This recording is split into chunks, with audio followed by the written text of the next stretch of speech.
Air strike के जरिए Houthi के ठिकानों को बड़ा नुकसान न होते देख अब अमेरिका ने हूती के फाइनेंशियल रिसोर्सेज पर बड़ा हमला करना शुरू किया है और ऐसा पहला बड़ा हमला यमन के वेस्ट कोस्ट पर बोला गया है। वहीं दूसरी तरफ हूती को मिल रहे चीन के सपोर्ट से अमेरिका दंग रह गया है। नमस्कार, मैं हूं मधुरेंद्र कुमार और आप देख रहे हैं मेरे साथ रणनीति। और आज चर्चा रणनीति में हूती और अमेरिका वॉर की, एक ऐसे युद्ध की जिसमें चीन की भी एंट्री हो गई है और चीन की एंट्री से अमेरिका का स्टेट डिपार्टमेंट कितना खफा है वो उसके स्टेटमेंट में समझा जा सकता है।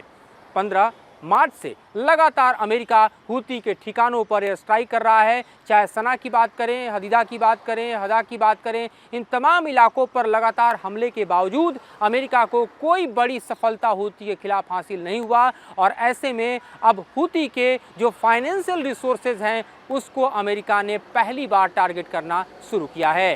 यमन के वेस्ट कोस्ट की तरफ आप देखें तो रेड सी में यहाँ पर हूती का सबसे बड़ा पोर्ट स्थित है और रास ईसा नामक इस पोर्ट पर अमेरिका ने सबसे बड़े एयर स्ट्राइक कर इसे पूरी तरह से तबाह और बर्बाद करने का दावा किया है। हूती के जो अपने टीवी हैं, टेलीविज़न रिसोर्सेज हैं, उनके ज़रिए बताया गया है कि इस हमले में 59 लोग मारे गए हैं, 126 से ज़्यादा घायल हुए हैं और अमेरिका इस हमले के पीछे सबसे बड़ी वजह ये बता रहा है कि ईरान सपोर्टेड हूती के लिए ये सबसे बड़े फाइनेंशियल बैकबोन के तौर पर देखा जाना चाहिए, जहां से पोर्ट के उपयोग के ज़रिए भारी पैमाने पर हूती को धनराशि मिलती है। यहां से ऑयल रूट, ऑयल इंपोर्ट के ज़रिए भी भारी पैमाने पर हूती को इकोनॉमिक सपोर्ट मिलता है और ऐसे में अगर इस इकोनॉमिक सपोर्ट को काट दिया जाए तो हूती को पंगु करना आसान होगा और इसी मकसद से अमेरिका ने इस हमले को अंजाम दिया है, जिसके लिए B-2B बॉम्बर जो है वो दियाओ गर्जिया से उड़ाए गए और यहाँ पर आकर उन्होंने जोरदार हमला बोला। इस बीच हूती के साथ लगातार टकराने के बावजूद अमेरिका को हम देखें तो बड़ी सफलता इसलिए नहीं मिली क्योंकि हूती के ठिकानों को मैप कर पाना अमेरिका के लिए इतना आसान नहीं, क्योंकि हूती इस तरह के सैटेलाइट मैपिंग से खुद को महफूज रखने के लिए ना ही मोबाइल यूज़ करते हैं, ना ही पेजर यूज़ करते हैं, ना ही उन्होंने हमास की तरह की गलतियां की और साथ ही उन्होंने हिजबुल्लाह से भी सीखा कि किसी भी तरह से कोई ऐसा नेटवर्क चैनल यूज़ नहीं करना है जिससे अमेरिका उसे मैप कर सके और उससे आसानी से टारगेट कर सके। और इसीलिए हम देख रहे हैं कि चाहे इजराइल के हमले हो या लगातार जारी अमेरिका के हमले हो, उससे हूती तबाह नहीं हुए और ऐसे में ये नई रणनीति अब अमेरिका ने अख्तियार किया है। लेकिन अमेरिका के लिए सबसे चौंकाने वाली बात यह है कि चीन का एक बड़ा समर्थन हूती को मिल रहा है और इस बारे में बड़ा खुलासा फाइनेंशियल टाइम्स की रिपोर्ट में हुआ। इस खुलासे के बाद ये पता चला कि Chinese satellite firm Changwang satellite technology, जिसे बताया जा रहा है कि ये चीनी मिलिट्री से लिंक है,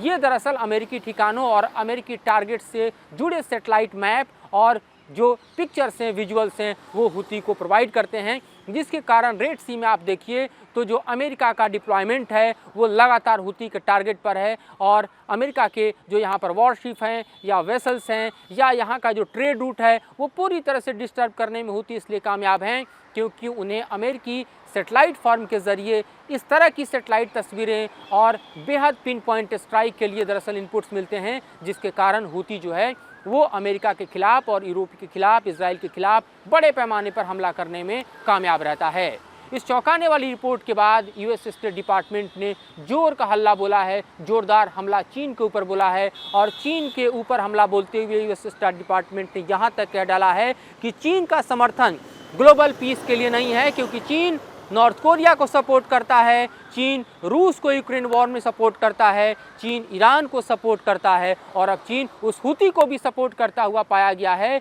जिस